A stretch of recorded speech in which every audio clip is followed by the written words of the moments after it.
তিনটি ক্রমিক স্বাভাবিক সংখ্যার সমষ্টি 63 হলে সংখ্যা তিনটি বের করো। তাহলে এখন আমরা চলে যাই সমাধানে চলে আসলে আমরা দেখব আমরা 6 নং সমাধান করছি। 6 নং সমাধানে বলছে, তাহলে আমরা ধরি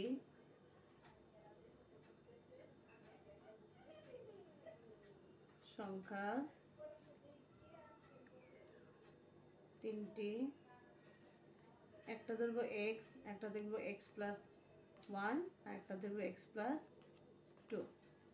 প্রশ্ন মতে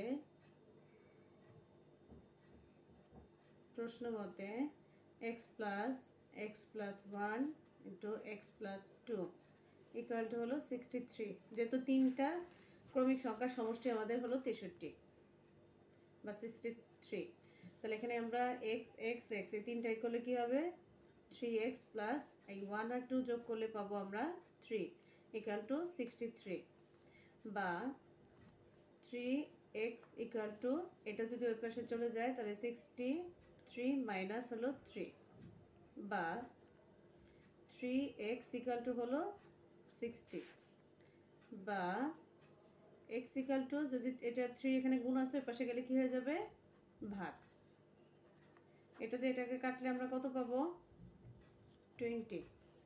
সুতরাং x ইকুয়াল টু কত 20।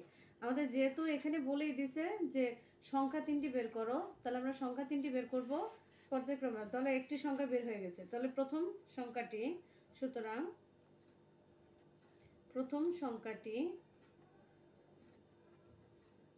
সংখ্যাটি x সমান সমান হলো 20, দ্বিতীয় সংখ্যাটি x প্লাস 1 সমান সমান হলো 20 প্লাস 1 ইকুয়াল টু হলো 21, তৃতীয় সংখ্যাটি x প্লাস 2 ইকুয়াল টু হলো 20 প্লাস 2 ইকুয়াল হলো 22।